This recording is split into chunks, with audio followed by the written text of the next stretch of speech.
carrego. E essa frase ela foi reportada também a mim. A primeira vez que eu ouvi essa frase foi na boca do meu mentor, do meu mestre, do pastor presidente dessa igreja nacional, pastor Adson Belo. Foi a primeira vez que eu ouvi essa frase. E desde a primeira vez que eu ouvi essa frase, eu guardei ela para mim. John Wesley disse o seguinte: ponha fogo no seu sermão, ou ponha o seu sermão no fogo. Ponha fogo no seu sermão, ou ponha o seu sermão no fogo. A gente não precisa abrir a boca, na verdade, para falar, para pregar. Nós abrimos a boca como consequência daquilo que nós temos, que sai de dentro para fora. Outro dia eu chamei uns obreiros para bater um papo aqui. Eu disse para eles o seguinte: coloca o teu ministério no fogo, faz queimar. Porque a pior coisa que tem, irmão, se me permita dizer, é um obreiro que não queima, é um músico que não queima, é um cantor que não queima, uma cantora que não queima, é alguém que dança que não queima, é alguém que fica na portaria que não queima, é alguém que trabalha numa mídia e não queima. Não é sobre serviço, é sobre carregar a essência da presença. E me permita te dizer que a essência da presença ela só é manifestada para quem tem devocional. Devocional fala de intimidade, devocional fala de secreto, devocional fala de busca dentro de casa, no trabalho, na escola.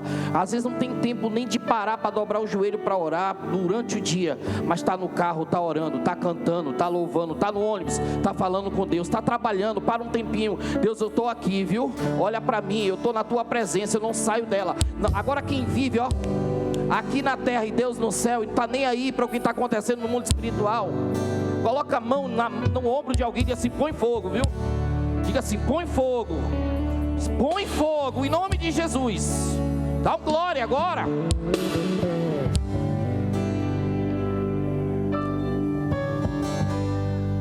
Nós tivemos que dar uma pausa na nossa série que estávamos ministrando acerca das 7 poderosas declarações de Jesus, e hoje nós entraríamos na terceira declaração. Não é verdade? Estava preparado até para isso, mas obedecendo ao meu pastor, né, e todas as IMAFs esse mês pararam todas as séries para tratar sobre essa série tão especial que fala exatamente sobre a reforma protestante. Amém, irmãos? Então nós vamos passar 5 dias aí tratando sobre as 5 solas, e logo após, quando findar esses 5 dias, 5 quartas-feiras, começando hoje, a gente retorna na outra série. Amém, irmãos? Amém? Então vocês me ajudem aí, porque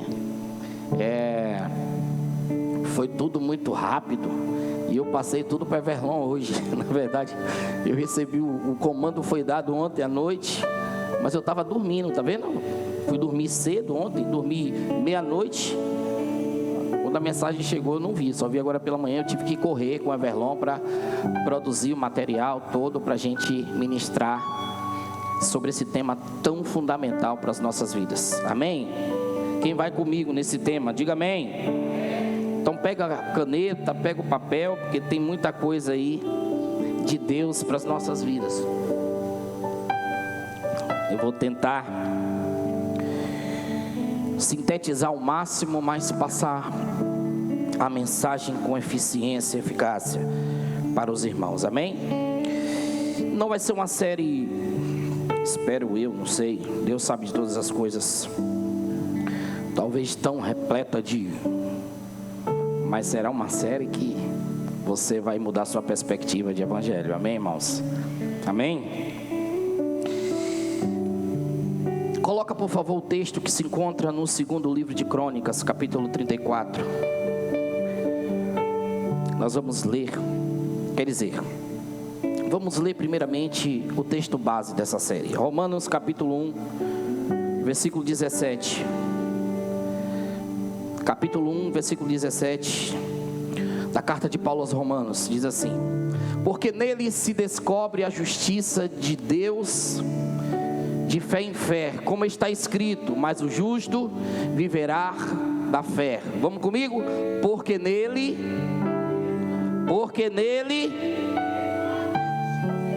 peraí, eu falo, você repete, é melhor.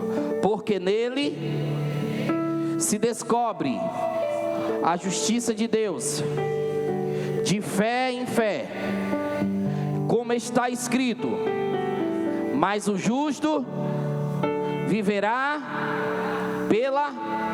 Olha para alguém bonito que está do seu lado, não olhe para o feio, não olha para o bonito, diga assim: o justo viverá pela fé. Diga de novo: o justo viverá pela fé. Está vendo que tem alguém bonito do seu lado? Aplauda Jesus pela vida dele.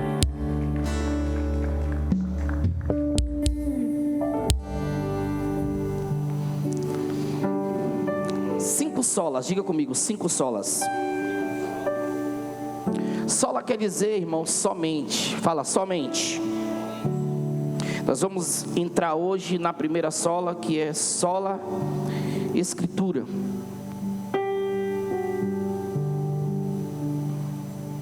Na verdade, as 5 solas, elas fundamentam exatamente a ortodoxia da reforma protestante. Elas vieram para fundamentar essa ortodoxia.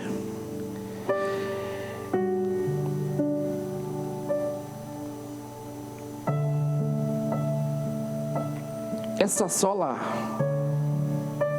Escritura, eu não gosto desses nomes assim, eu não sei falar direito esses nomes não. Ela tem origem no latim e ela quer dizer exatamente somente a Escritura. Diga comigo: somente a Escritura. Eu falo somente a, e você repete: Escritura. Somente a. Então essa sola, ela vem para definir exatamente isso, dizer para nós que somente a Escritura. Se eu fosse dar um subtema para essa série de hoje, o tema seria: encontre o que tem valor, não o que tem preço. Escreva aí: encontre o que tem valor, não o que tem preço. Agora coloca o texto, por favor. Segundo livro de Crônicas, capítulo 34, versículo 12. O texto vai dizer assim: e estes homens trabalhavam fielmente na obra. Diga comigo: trabalhavam na obra. E os superintendentes sobre eles eram Jati e Obadias, levitas, dos filhos de Merari, como também Zacarias e Mesulão, dos filhos dos coatitas, para adiantarem a obra, e os levitas, todos os que eram entendidos em instrumentos de música. Estavam também sobre os carregadores e os inspetores de todos os que trabalhavam em alguma obra. E dentre os levitas eram os escrivães e os oficiais e os porteiros. E tirando eles o dinheiro, diga comigo: tirando eles o dinheiro que se tinha trazido à casa do Senhor, Ilquias, o sacerdote, diga comigo: Ilquias, o sacerdote, achou o livro da lei. Diga comigo: achou o livro do Senhor, dada pela mão de Moisés. E Ilquias respondeu e disse a Safã, o escrivão: achei o livro da lei na casa do Senhor. Diga comigo: ele achou o livro da lei na casa do Senhor. Mas dá uma parada aí: se ele achou o livro da lei na casa do Senhor, é porque esse livro estava o quê? Estava o quê? Perdido ou guardado? Perdido ou guardado? Perdido. porque se tivesse guardado ele não tinha achado. A propósito, Jéssica, corre ali para mim, por favor, faz um favor para mim, minha filha. Você já sabe o que eu vou pedir. Pega todas as Bíblias que estão ali, que esqueceram aqui na igreja, que até hoje não lembraram de pegar. Então, se ele achou o livro, ele achou que estava perdido. O problema é que o livro estava perdido aonde? Dentro da casa do Senhor. Porque tem gente que está preocupada com tanta coisa, mas não se preocupa com o livro que é a sua bússola. Não se preocupa com o livro que é a lâmpada para os seus pés e luz para os seus caminhos. Aí larga em qualquer lugar, sabe? Deixa em qualquer lugar e vai ficando para lá. Sabe por quê? Porque perdeu o valor. Você está atrás de coisas que têm preço, mas está se perdendo nas coisas que verdadeiramente têm valor sobre a sua vida. Levanta a mão, deixa eu liberar uma palavra. Deus vai tirar de você todo o esquecimento, e você não vai esquecer daquilo que é importante na tua vida. Traz aqui, bota aqui. Isso. Quem sabe quem perdeu está aqui hoje. Conta aqui comigo, bora lá. Uma, conta.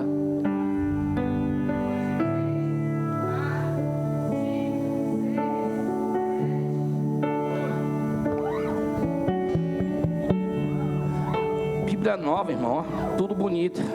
Eu vou doar essas Bíblias em nome de Jesus, tá? Quem está precisando de Bíblia aí, começa a me procurar semana que vem. Se não chegar até sábado aqui, eu vou dar de presente a alguém.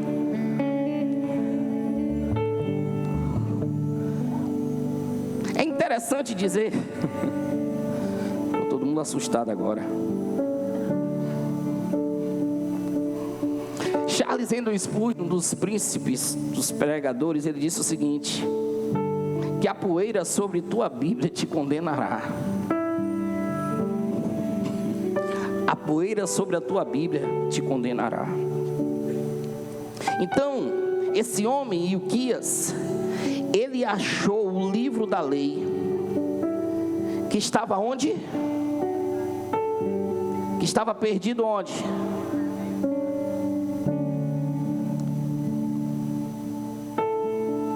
Ilquias, o sacerdote, versículo 14, achou o livro da lei do Senhor, dada pela mão de Moisés. E Ilquias respondeu e disse a Safã, o escrivão: achei o livro da lei na casa do Senhor.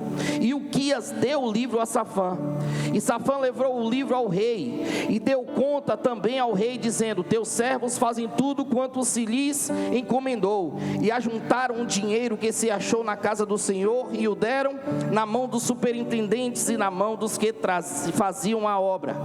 Demais disto, Safã, o escrivão, fez saber ao rei, dizendo: o sacerdote Ilquias me deu um livro. E Safã leu nele perante o rei. E sucedeu, pois, que ouvindo o rei as palavras da lei, rasgou os seus vestidos. E o rei ordenou a Ilquias e a Aicão, filho de Safã, e a Abdon, filho de Mica, e a Safã, o escrivão, e a Asaías, ministro do rei, dizendo: ide, consultai ao Senhor por mim e pelos que restam em Israel e em Judá, sobre as palavras deste livro que se lhe achou, porque grande é o furor do Senhor que se derramou sobre nós, porquanto nossos pais não guardaram a palavra do Senhor para fazer conforme tudo quanto está escrito neste livro.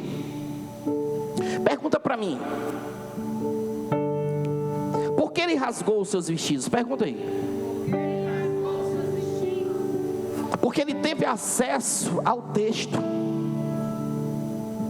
E o texto, ele tem que ter um efeito, ele tem que gerar em nós um efeito, sabe? Um efeito de arrependimento, um efeito de mudança de vida, um efeito de um novo comportamento, uma nova postura.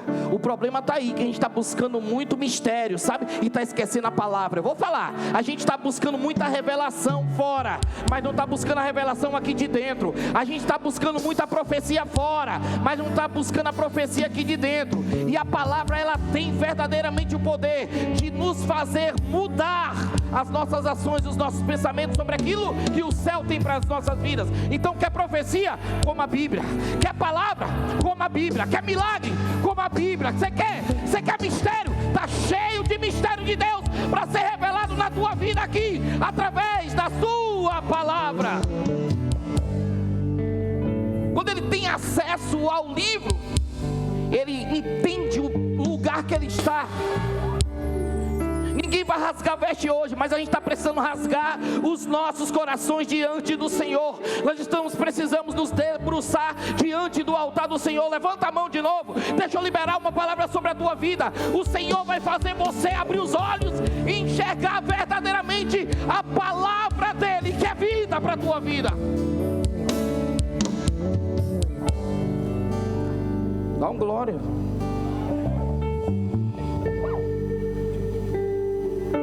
E o Quias achou o livro. O problema é que o livro aqui, se você ver no texto, está perdido justamente entre as moedas. O templo está cheio de moeda. E tirando eles o dinheiro que se tinha trazido à casa do Senhor. E o Quias, o sacerdote, achou o livro da lei do Senhor, dada pela mão de Moisés. Tudo que está perdido é porque tem algo sendo colocado na frente. A gente vai pegando o que tem valor e vai deixando para trás, irmão. Nós vamos pegando o que tem valor, que é a palavra de Deus, e vamos nos importando muito mais com canções, com revelações, com mistérios. Não damos o tempo devido à explanação da palavra de Deus nos cultos. Aqui não. Aqui é 1 hora sentado ouvindo a palavra de Deus. E vamos deixando de lado, sabe, aquilo que é mais importante, que é a sua palavra. Precisamos exercer a teologia do equilíbrio.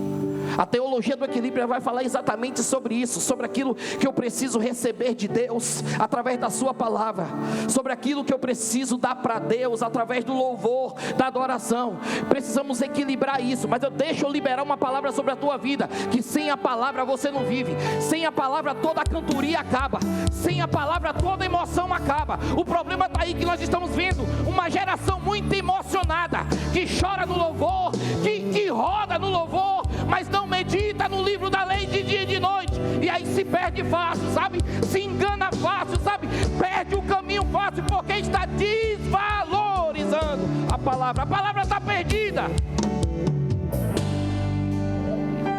E quantos de nós tem uma Bíblia aberta dentro de casa? Em cima do mezanino, Lucas, em cima do rack, debaixo daquela televisão que fica na parede, pendurada, aberta no Salmo 91, no Salmo 23. O salmista disse: guardei a tua palavra no meu coração, para eu não pecar contra ti. Não adianta você fazer, sabe, da palavra de Deus utensílio de vida para a tua vida. Ou você vive ela na essência, ou não adianta deixar ela aberta. Abre a palavra e coloca dentro do teu coração. Bora começar a ferver esse negócio. Eu quero ver você dar glória agora, com a mensagem pura, limpa e seca, dizendo: a palavra é vida, a palavra é vida, a palavra é vida, a palavra de Deus é vida.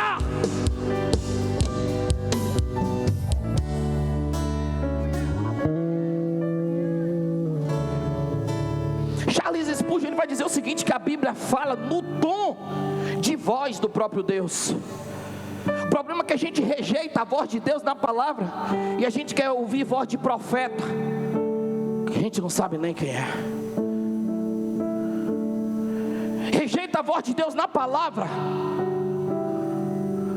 para procurar no Zap, aquele ou aquela que gosta de profetizar em áudio.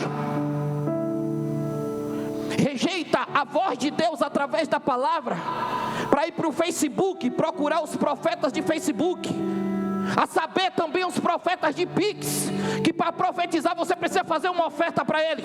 A palavra não, você não precisa dar nada para ela, ela é a verdadeira boca de Deus. Oh, aleluia! Bota na mão de alguém no alto aí e diga assim: a palavra é suficiente. Não mais bate forte para ele acordar. Diga assim: a palavra é suficiente.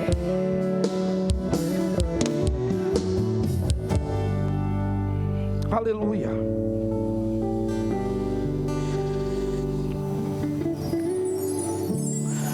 Porque sobre as coisas, irmãos, nós podemos possuí-las, nós não podemos ser possuídos por ela. ou por elas.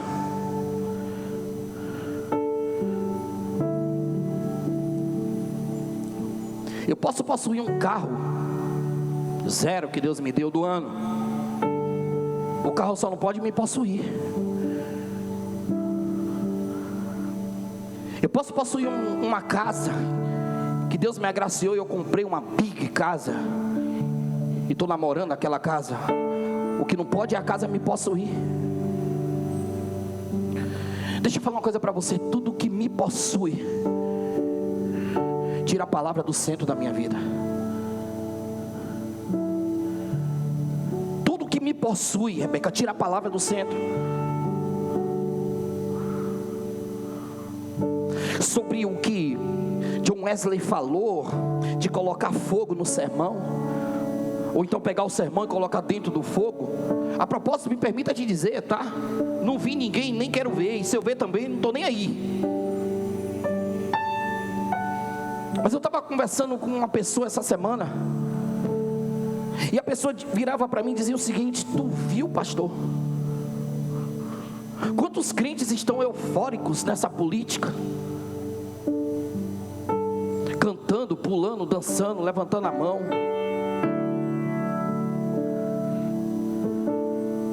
A saber, os torcedores do Vasco, quando o Vasco ganha uma, que o Vasco não ganha nada, né? Perde tudo. Quando ganha uma, meu Deus do céu, é uma vibração só. Você é vascaíno, Ed? Você sabe o que eu estou falando. Quem é vascaíno aí? Levanta a mão. Vá. Você é vascaína, Alex. E Milene também é vascaína. Agora o flamenguista não, já está acostumado com título e com vitória, entendeu? Ele nem festeja tanto, porque já sabe que vai ganhar, né, Adriana? Flamenguista é flamenguista, rapaz.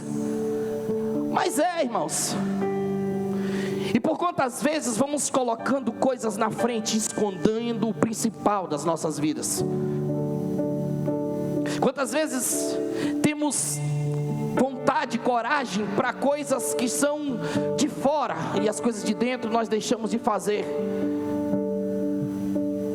Isso fala de valor. Isso fala exatamente sobre o valor do que as coisas têm para mim. Porque tudo que tem valor para mim eu dedico tempo. Vou falar de novo. Tudo que tem valor para mim eu dedico tempo. Se eu não dedico tempo à meditação da palavra, é porque não tem valor. Tudo que tem valor para mim eu dedico tempo. Dedica ou não dedica? Então eu vou chamar você para uma reflexão hoje. Eu não sei quantos minutos, segundos você tem gastado na presença do Senhor, meditando na palavra dele, mas eu sei que Deus vai lhe dar tempo suficiente para você se arrepender e dar o verdadeiro valor à palavra, porque a palavra é alabai, churabaia, ela é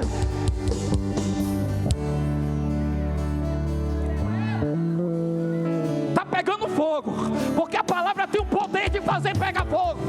Tá pegando fogo, porque a palavra tem o poder de pegar fogo. Irmãos, não precisa de corinho de fogo não. Aqui só precisa da palavra. Oh, aleluia.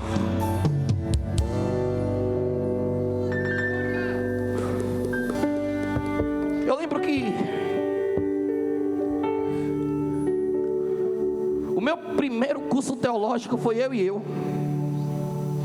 Não tinha condição de acessar a faculdade naquela época.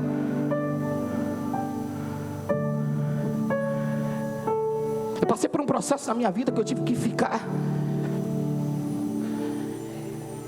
em cima de uma cama, dentro de um quarto, num lugar onde eu precisava ser tratado. Eu precisei ir para um leito para entender que quando eu não tive pessoas que eu amava, quando eu não tinha mais coisas que eu estava colocando na frente da palavra, na frente de Deus, na minha vida, Jaque, Deus tirou tudo assim, ó, fez assim, para que eu valorizasse ela. Não que eu tinha perdido, mas para que eu valorizasse ela. Posso lhe afirmar que foi o tempo que mais eu li Bíblia, foi o tempo que mais eu comi Bíblia, foi o tempo que mais eu me debrucei na palavra do Senhor.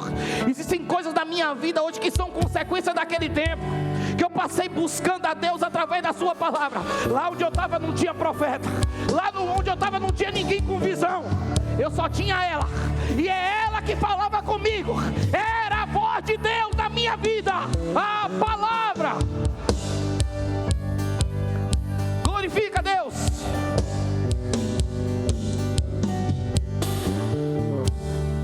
Outro dia eu estava lá em casa, eu já contei esse testemunho aqui. Eu chamei Cauã, eu estava na mesa, chamei Cauã, falei: faz favor, meu filho. Eu falei: eu posso deixar tudo para você. A intenção dos pais é sempre deixar os filhos arrumados, né? Deixar um filho com pelo menos uma casa, um negócio. Eu falei para ele: posso deixar tudo para você. Eu quero deixar um legado para você, meu filho. Mas o maior legado que eu vou te deixar, falei para ele. Cauã tem 8 anos. Isso foi há 2 anos atrás. Eu falei para ele: o maior legado que eu vou deixar para você, meu filho, é essa Bíblia. Eu estou escrevendo nela, eu estou riscando ela. Ela é sua. No dia que o Senhor me levar, essa Bíblia é sua. Janaína já sabe, é dele. Pode até não ser ela, pode ser transcrita para outra Bíblia, tudo que eu tenho anotado aqui, mas é dele. É o maior legado que eu estou deixando para ele, a palavra de Deus. Sabe por quê? Porque eu entendi que se é um mapa que eu preciso, está aqui. Eu entendi que se é uma bússola que eu preciso, está aqui. Eu entendi que se é uma resposta que eu preciso, está aqui. Eu entendi que a palavra é. Oh, meu Deus.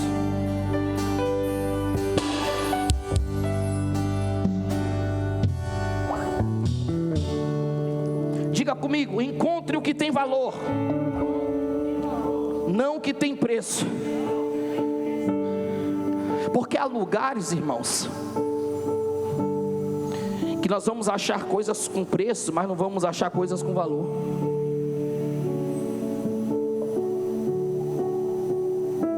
Tem gente que fala de tudo, só não tem uma palavra de direcionamento para mim e para a sua vida. Hoje eu falei no Stories, eu fazendo o convite aos irmãos a estarem aqui hoje, e eu falei algo nesse sentido, que estão falando muita besteira na rede social,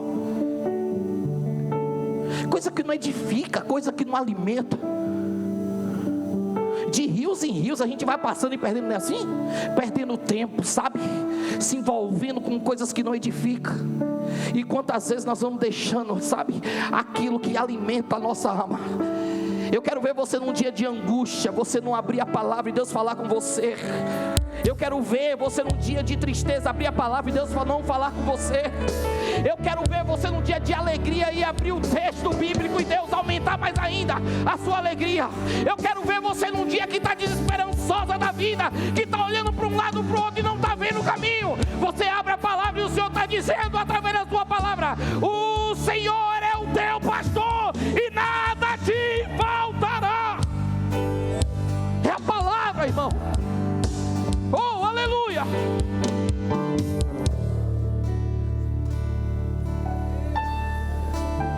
Eu preciso, diga comigo, eu preciso desenvolver um relacionamento com a Bíblia. Fala forte, com a Bíblia. Eu preciso, diga, eu preciso desenvolver um relacionamento com a palavra de Deus.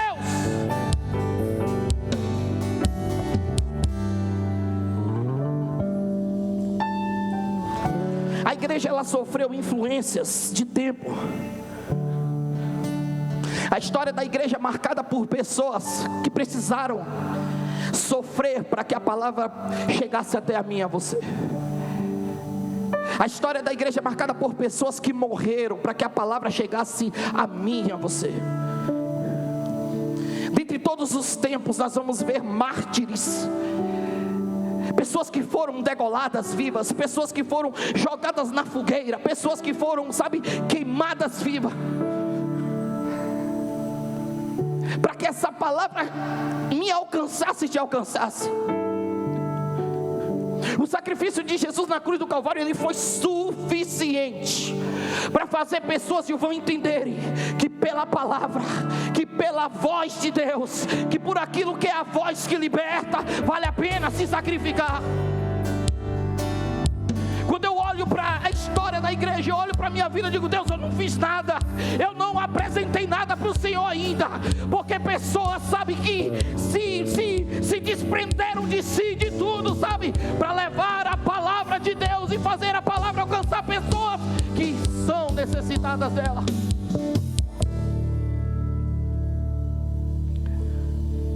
A igreja viveu diversos períodos, e nós estamos exatamente tratando sobre o 5º período da igreja. Esse 5º período da igreja fala exatamente sobre a igreja reformada. Essa igreja reformada, ela vem exatamente dessa reforma protestante que aconteceu, e é comemorada no dia 31 de outubro. A saber, esse ano nós estamos fazendo 507 anos dessa reforma. Essa reforma, Elizabeth, tão significativa. Essa reforma que foi libertadora. Há reformas na minha e na sua vida que precisam acontecer para gerar em nós libertação. Eu vou falar de novo. Há reformas na minha e na sua vida que precisam acontecer para gerar em nós libertação. Mas alguém vai abrir a boca e vai dizer: mas eu já sou crente. Mas precisa se libertar de muitas coisas. E Deus está aqui hoje na casa para fazer você ouvir. Ouvir e entender aquilo que precisa ser tirado de nós, para que eu viva verdadeiramente a plenitude do Evangelho de Deus na minha vida. É porque falar disso parece ofensa para uns. Somos uma geração muito mimizenta, irmão, que não aguenta e não suporta uma exortação. Eu entendi, descobri que eu não consigo ser exortado quando eu não compreendo as Escrituras. Que não compreende as Escrituras porque não lê as Escrituras, não aceita exortação, não aceita direcionamento. Gente dona de si, que não ouve conselho de ninguém, que não ouve conselho de mãe, de pai, de pastor, de líder de ministério. Eu quero declarar sobre a tua vida que se você não debruçar no texto, você não vai compreender a voz que Deus levantou do seu lado para te orientar.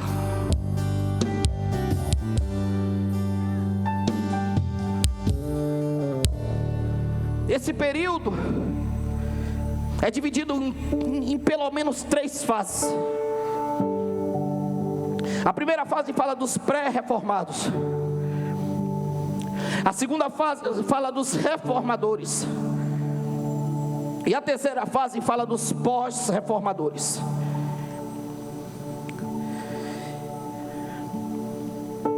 Na primeira fase, dos pré-reformadores, esses que vieram para parar esse caminho da reforma, 3 grandes homens que se levantaram e decidiram realizar uma grande reforma. É interessante eu falar sobre isso aqui para você, para que você entenda que talvez a reforma da sua casa vai nascer de você, de uma atitude sua. Só Júnior pegou ali. Talvez a reforma lá no seu trabalho que precisa acontecer vai nascer de você. Talvez a reforma dentro do seu ambiente familiar, sabe, interno e externo, vai depender de você. Então são homens que estão dispostos, irmãos, sabe, a dar cara a tapa. O problema está aí, que a nossa geração não quer isso, não quer se dispor com ninguém. Aprendemos a ser o da política da boa vizinhança, e com isso aí nós vamos, sabe, alimentando pecadinhos de um, de outro, sabe, acariciando pessoas que não estão verdadeiramente vivendo aquilo que deveriam viver. Porque eu não quero me dispor, porque é minha amiga, porque é meu amigo. Mas eu declaro nessa noite, Deus me trouxe aqui como profeta dele para lhe dizer que ele vai levantar você. E ainda que se necessário você apontar o dedo na cara de alguém e dizer: se converta hoje, porque Deus tem algo na sua vida.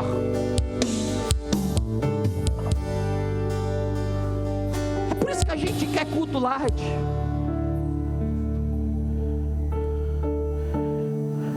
Tem gente que entra aqui só vem uma vez. Esse pastor é muito zoadento. Oh, meu irmão, Deus me deu voz, eu vou gritar. Esse pastor é desse jeito mesmo. Eu sei de onde eu vim, eu sei de onde Ele me tirou. E enquanto eu tiver fôlego, eu grito. Enquanto eu tiver fôlego, eu clamo. Enquanto eu tiver fôlego, eu pulo, eu vibro na presença dEle. Porque aquele que tem fôlego, louve ao Senhor.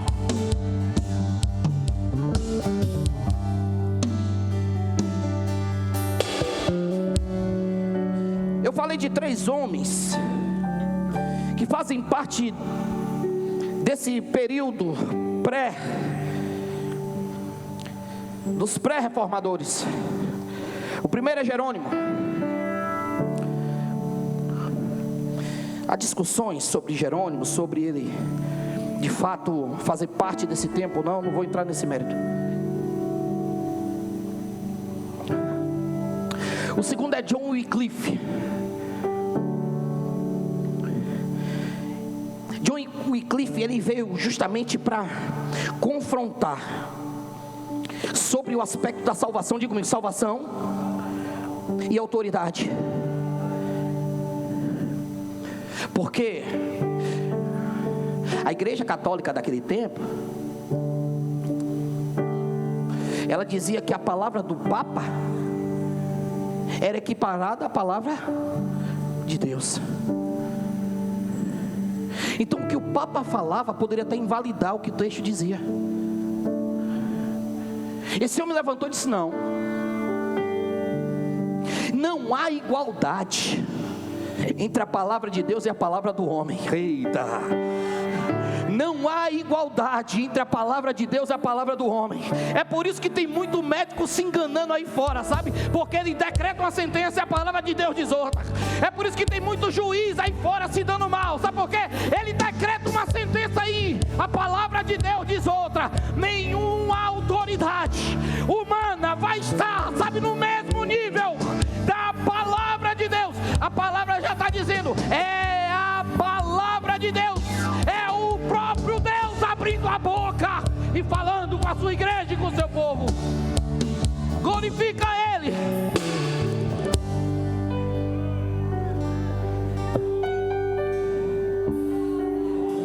Ele disse: não tem poder nenhum.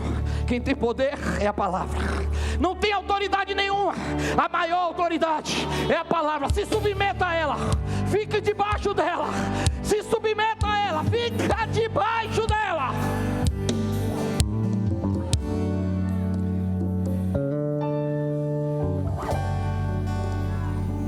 Ele vai dizer também algo muito significativo, que é base para outro que vem depois dele. Eu queria que você repetisse comigo. Ele vai dizer o seguinte: a Bíblia, fala a Bíblia, somente a Bíblia e toda a Bíblia. Fala de novo: a Bíblia, somente a Bíblia e toda a Bíblia. A Alane já levantou a mão ali que entendeu. A Bíblia, somente a Bíblia e toda a Bíblia. Tem 3 opções aí, não tem? Mas as 3 opções está levando está levando apenas a Bíblia. Somente a Bíblia e toda. Eu vou falar para alguém entender. A Bíblia, somente a Bíblia e toda a Bíblia. Ela é suficiente na tua vida.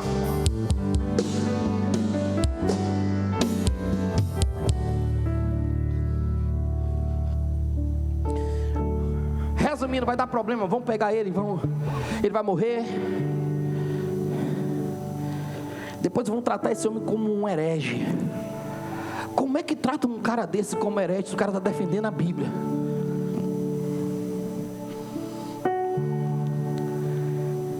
Aí vai entrar no cenário John Hanks. Eu não sei falar esse nome. Se ficar errado, tá bom. Fazer um curso básico de inglês aí, John Hanks. Ele foi influenciado pelo que John Wycliffe ministrou, pregou, debateu, confrontou. 1415, esse homem aparece no cenário. E ele vai continuar com o mesmo sermão, com o mesmo discurso. A Bíblia, somente a Bíblia e toda a Bíblia. A Bíblia, somente a Bíblia e toda a Bíblia. Minha sogra chegou lá em casa hoje, 6 horas. Foi lá fazer um negócio lá. Ela chegou na sala, eu estava na sala, sentado na mesa da sala, com a Bíblia aberta, com o texto aberto. Sentou lá, ficou lá, Júlia. Eu só dei boa noite, porque eu estava na Bíblia. Somente a Bíblia e toda a Bíblia. Não deu para abrir mão da Bíblia nesse momento, entendeu? E ela entendeu. Você está entendendo? Que tem coisas que é melhor você estar debruçado nela. Fica nela, irmãos. Fica nela. A Bíblia, somente a Bíblia e toda a Bíblia. Uma das coisas que mais meu filho e minhas filhas me vê fazendo dentro de casa é na Bíblia. Somente a Bíblia e toda a Bíblia. Eu vou falar de novo, é a Bíblia. O pastor não fica no zap, não fico, e fica até muito. Mas eles me veem na Bíblia, somente a Bíblia. E toda, não assiste jogo não. Já passei dessa fase de ver o Flamengo jogar. Cauã me conta só o resultado do jogo. Eu estou na Bíblia, somente a Bíblia e toda a Bíblia. Pastor, você está ficando doido? Eu não sei, irmãos, mas é ela que me alimenta e me sustenta. Oh, glorifica Ele. É a Bíblia, é a palavra de Deus. Aleluia. Esse negócio de falar a Bíblia, somente a Bíblia e toda a Bíblia, foi levando ele, ó. Pegaram o cara, foi condenado como herege, defendendo a Bíblia. Irmão, tem hora que eu... Irmã Nide, tem hora que eu olho por essas histórias e falo assim: meu Deus, eu não sou crente não. Eu não sei, Júnior, se eu suportaria. A gente está buscando um evangelho muito fácil, um evangelho que não nos cause despesas. Quando eu falo despesas, não é de valores não, de tempo, de sacrifício. Ficou preso por 7 meses e foi torturado. Foi condenado a ser queimado vivo. Condenado a ser queimado vivo. Agora escute. O nome dele é John Hus. O original da palavra Hus significa ganso. Quando ele estava sendo queimado, Keila, ele abriu a boca e disse o seguinte: eles podem calar este ganso, mas Deus vai levantar um cisne aí, que ninguém vai conseguir calar ele. Estão calando a minha voz hoje, mas já está vendo alguém aí que vai falar mais do que eu falo. Estão calando a minha voz hoje, mas Deus está levantando a mão aí, alguém aí que não vai apenas falar, mas vai escrever também. Vai botar no papel aquilo que está na sua voz, e a palavra de Deus vai ser pregada. Ninguém vai parar a igreja do Senhor. Aí 102 anos depois, diga comigo, 102. Fala 102. Quem vai entrar? Martinho Lutero. 102 anos depois, Railane, tá vendo? Foi botar aqui quem está na aula lá. 102 anos depois, Martinho Lutero entra no cenário. Só que deixa eu dar uma parada aqui, para falar que nesse tempo a igreja está vivendo uma crise. Diga comigo, a igreja está vivendo uma crise. E a crise que a igreja está vivendo gira em torno de 2 aspectos. Diga comigo, 2 aspectos. O primeiro é construção. Toda igreja aqui de construção entra em crise, não tem jeito. Porque não é fácil construir mesmo, não, irmão. Alguém aqui está construindo casa?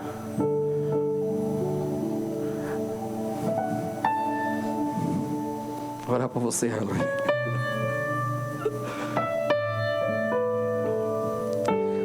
O cara foi lá em casa fazer um serviço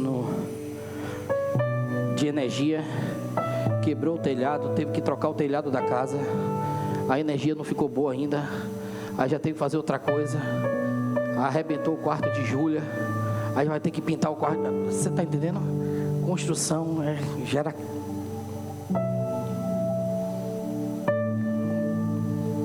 Parece que você vai mexendo e vai, né? Aparecendo uma coisa aqui, outra aqui, outra aqui, outra aqui. Então essa igreja está vivendo uma crise, porque Leão,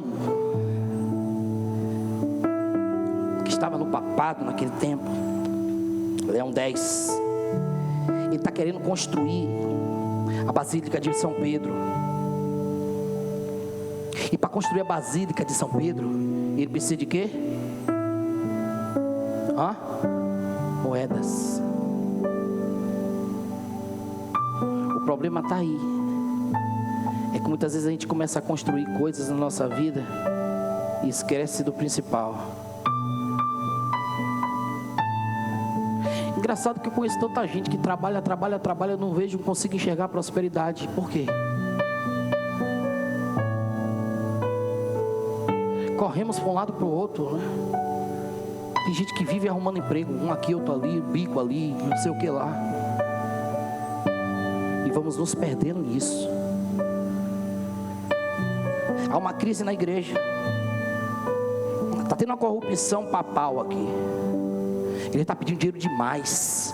O povo já não está suportando mais tudo isso. Aí eles vão enviar um emissário. Tem um emissário papal que vai entrar no cenário. Esse emissário papal, Railane, parece aqueles itinerantes escandalosos, não tem? Os itinerantes escandalosos que anda de igreja em igreja. Me dá um envelope desse aí. Me dá 2. Me dá 3. Me dá 4. 5. É aqueles da campanha que olha para a igreja, ele está pregando, de repente ele fala que Deus está mostrando e está isso, está aquilo. E geralmente tem uma prática que faz um acordo com o pastor. Olha eu denunciando aqui, vou denunciar. E diz assim: eu vou levantar uma oferta aí, o que der metade meu, metade da igreja. E ele fala assim: eu quero 5 de 1.000. Levanta a mão, não tem ninguém que vai dar uma oferta de 1.000. Rapaz, eu estou tentando ver se cola. Cola não, Jesus. Quem já foi numa igreja assim? Olha lá, eu quero 5 de 1.000. Aí consegue ali, bate ali, até conseguiu 5 de 1.000. Conseguiu 5 de 1.000. Agora 5 de 800. 10 de 500. 20 de 200. Aí vai baixando, irmão. Né, Júnior? De 100, de 50, de 20, de 30, de 10.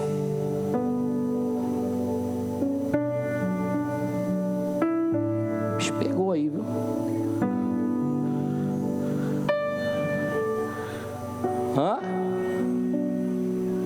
Aumentava, começou de baixo e aumentando. Não, tem dessa também.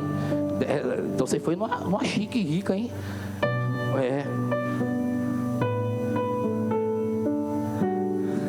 Jesus. Meu Deus, o que foi isso, pai, agora? E aí ele vai. Martinho Lutero está vendo isso e não está ficando satisfeito com isso. Esse emissário papal escandaloso, ele aparece na Alemanha, justamente nessa região de que Lutero está. O nome dele é João Tetzel. Falei certo. É o típico pregador itinerante que tinha o aval do Papa para pregar. Não, vai lá, prega e levanta uma oferta alta. Eu brinquei com o Everlon hoje.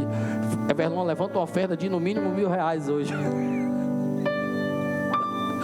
Mas Everlon não é João Tétivel, não, é crente. E nem eu sou Leão 10.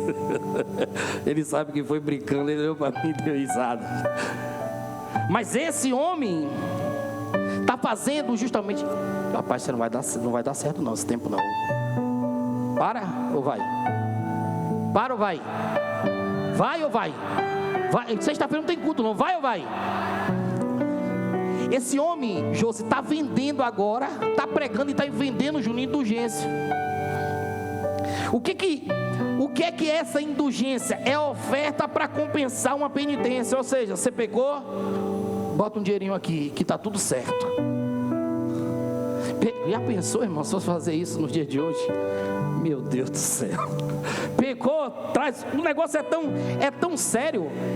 E os historiadores vão chamar ele de escandaloso por conta disso, Keila, porque ele era desprovido de senso daquilo que fala. Ele falava mesmo que vinha. É aqueles pregadores mesmo maluco que vem, que diz que vê tudo, que Deus revela tudo e sai falando um bocado de coisa que Deus não está em lugar nenhum, e ele não viu nada e Deus não falou nada. Esse aqui, ele dizia o seguinte, que cada vez que uma moeda caía no cofre do altar, uma alma saltava do purgatório. Será que o menino era sabido? Aí o que acontece? O povo que ia, e geralmente quem estava lá era o mais crente da casa, era o mais voltado para as coisas de Deus. Aí sempre tem um irmão desviado, sempre tem um pai, sabe, excomungado no mundo, sempre tem um primo, sabe, que está na droga, aí ele ia lá, o que acontece? Não, minha alma está beleza aqui, mas meu pai não está bem não, então tome moeda. Você está entendendo? Ele não ofertava apenas por ele ofertava pela família, ele ofertava pelo amigo, para tentar tirar e salvar aquela alma do purgatório. E aí esse pregador está indo, acordado com o Leão 10, para pegar o dinheiro, porque queria construir a basílica. Essa autorização se deu por conta disso, desse acordo financeiro. Lutero está olhando tudo isso. Lutero teve nojo disso. Aí ele entra em cena. Esse homem nasceu em 1483, de uma família de camponeses. Me deixa contar um pouco da biografia desse homem para você entender. Do poder de transformação através da palavra. Deixa eu declarar uma coisa sobre a sua vida. Há áreas na sua vida que, para serem libertas, você vai ter que se debruçar no texto. Deixa eu falar de novo. Você vai ter que se debruçar no texto. Deixa eu te falar que não vai ser oração, vai ser texto. Você está entendendo? Vai ser texto. Vai ter que ir para o texto. Eu lembro que quando eu comecei a fazer, Lucas, a faculdade teológica, tinha aulas que eu não conseguia terminar a aula. Tinha aulas que eu tinha que pegar um lenço e cobrir minha Bíblia, porque eu estava ouvindo e vendo no texto aquilo que estava sendo ministrado sobre mim, e as lágrimas começavam a cair. E quantas vezes eu botei minha testa em cima da Bíblia e disse: Deus, me liberta. Deus, eu não sei de nada. Deus, me ensinaram tanta coisa errada que eu quero mudar a minha vida. Tem coisa que não vai ser na oração, vai ser aqui, ó. Abra o texto que Deus quer falar com você. Abra o texto que Deus vai direcionar você.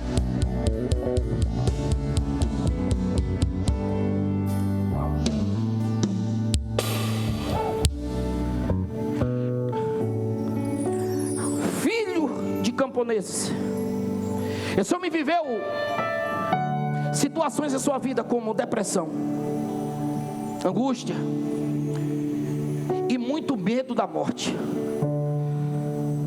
Porque naquela época, você é antigo, né, filho? Você é daquele tempo que se falava mais de morte do que de vida, dentro dos templos. Falava muito de inferno, tinha medo de morrer, né? Todo mundo tinha medo de morrer, de ir para o inferno. Quem é desse tempo? A gente ficava com medo, irmão. Era muito assombro. Era muito assombro, Lucas. muito terror em cima da cabeça. Eu era jovem. Você viveu isso também, não viveu um pedacinho disso aí? Viveu? Chegou a viver? Um negócio assim. Pecou, acabou. Eu lembro que eu tinha um amigo que eu andava muito com ele, a gente que estava numa corrida, querendo ser pregador, orava, buscava a Deus, fazia de tudo na presença do Senhor, tentando, sabe?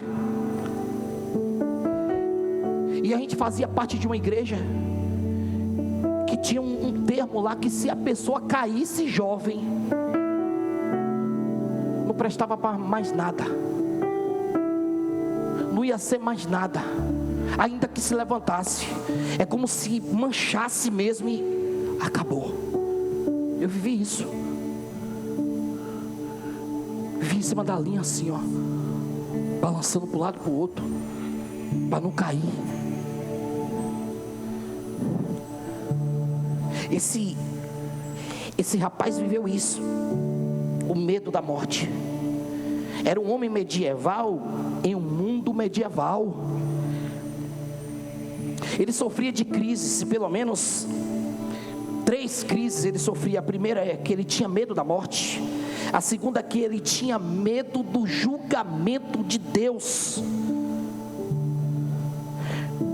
O julgamento severo de Deus, porque pregavam para eles que Deus era, sabe, Deus era o carrasco, o exterminador. Isso causava medo nele, terror. Ele viveu isso.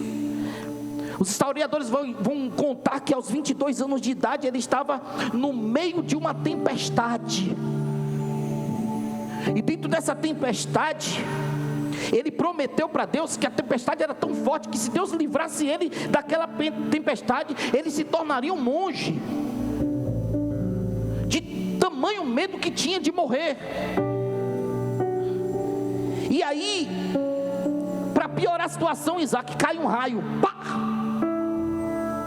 Quando esse raio cai em cima de um carvalhal, perto dele, ele sai meio que ferido daquilo ali, ele sofre um pouco daquilo, mas sobrevive. E quando ele sobrevive, ele diz assim: eu vou agradar a Deus. Eu só vi um aleluia. Quando ele sobrevive, ele está dizendo: eu vou agradar a Deus. O sentimento de gratidão. Me deu o livramento, eu vou agradar a Ele. Me deu o livramento, eu vou viver para Ele. Me deu o livramento, eu vou fazer algo para Ele. Me salvou, me libertou, sabe? Me abençoou, sabe? Me deu, eu vou fazer. Não é por barganha não, é por gratidão. Eu vou fazer o tanto que eu pedi a Ele, Ele me deu. Agora eu vou retribuir a Ele, porque Ele me deu algo.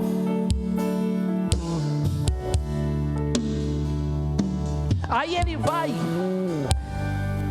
justamente para a ordem de Agostinho, que era uma das mais sérias, digamos assim.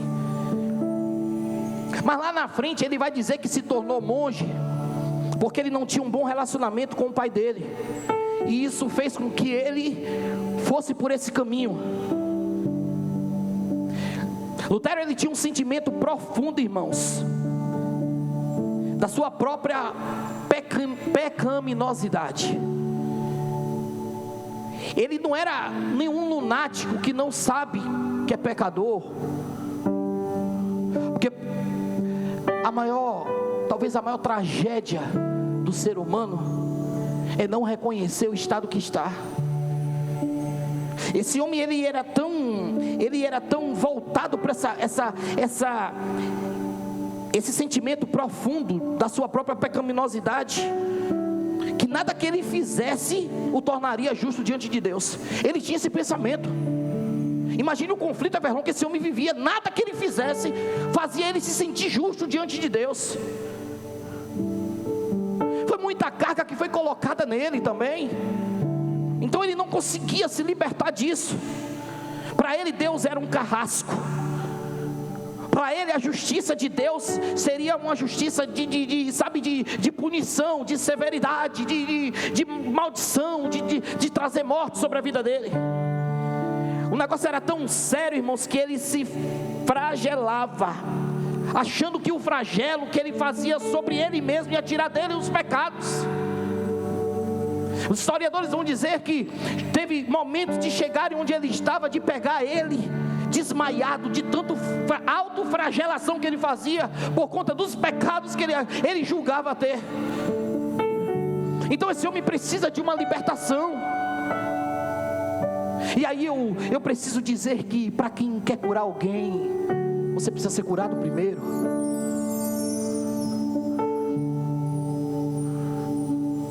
Para quem quer libertar alguém, você precisa ser liberto primeiro. Para quem quer fazer alguém se encontrar, você precisa ser encontrado primeiro. O plano de salvação está sendo arquitetado do céu sobre a vida desse homem. Homem que está padecendo de dor, homem que está padecendo de frustração, homem que está padecendo no campo das emoções, no campo do seu psique. Ele não está bem. Jesus está olhando do céu e está dizendo: eu morri na cruz do Calvário por ele. Eu morri na cruz do Calvário por ele. Eu estou liberando uma palavra de Deus sobre a tua vida. Ele morreu na cruz do Calvário por você também. E você não vai ficar desamparado nesse seu ambiente de frustração. Eu estou caminhando para o final. É rápido, aqui é rápido. Depois de um tempo ele vai dar aula na Universidade de Wittenberg, em 1515. E ele estudando e ensinando a carta de Paulo aos Romanos, ele vai se deparar com um texto, Emilene, que vai mudar a história dele. O justo viverá pela fé. O justo viverá pela fé. Você sabe qual é a maior transformação na vida do homem? Ou por onde começa a maior transformação do homem? Quando ele vê o texto. Imagine aquele cara vendo aquele texto. Imagine o olho que ele arregalou, a resposta que ele buscava, o complemento do vazio que ele tinha. O justo viverá pela fé. Aquela palavra entrou para ele como um espelho. Ele está lendo a palavra e está se vendo. Eu não preciso me flagelar. Eu não preciso passar por isso. O justo viverá pela fé. Começou a transformação na mente dele.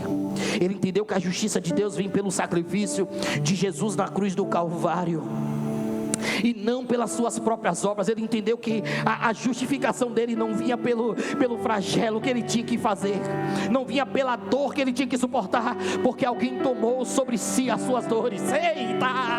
Alguém tomou sobre si as suas dores. Ele tomou sobre si as suas dores. Ele olha e diz assim: não, Jesus já pagou o preço por mim na cruz do Calvário. Eu não preciso pagar mais nada. A dívida que eu tinha está paga.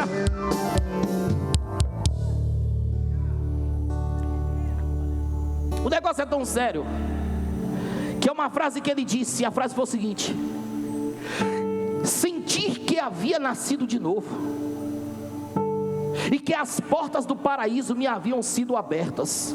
Todas as escrituras tiveram um novo sentido.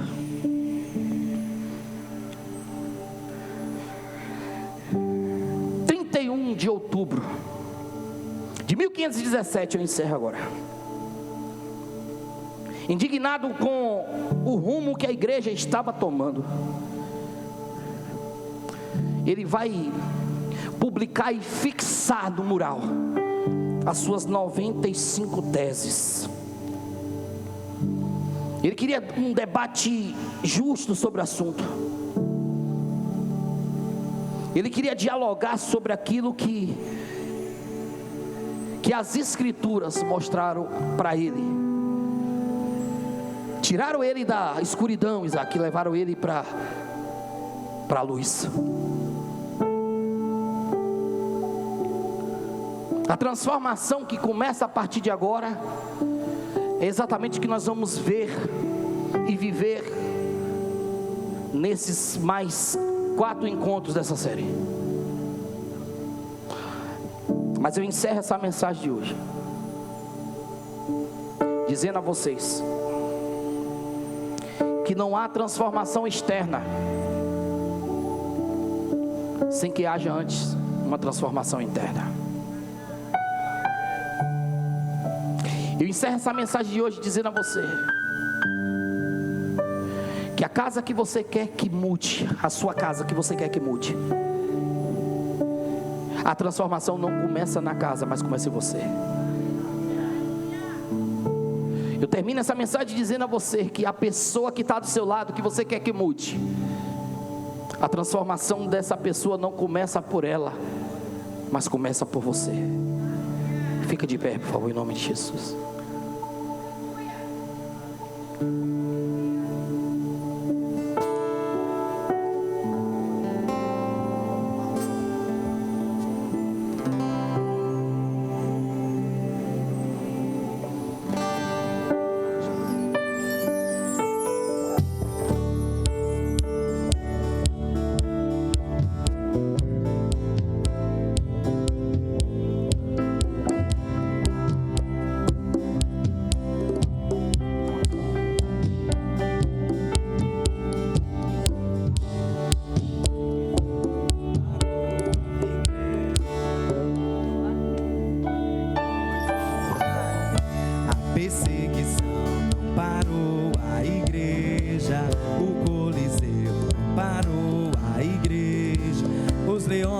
Não pararam a igreja do Senhor. O inferno não pode prevalecer. Vamos avançar, não vamos parar de crescer. Ninguém pode parar a igreja do Senhor. A perseguição não parou a igreja. O Coliseu não parou a igreja.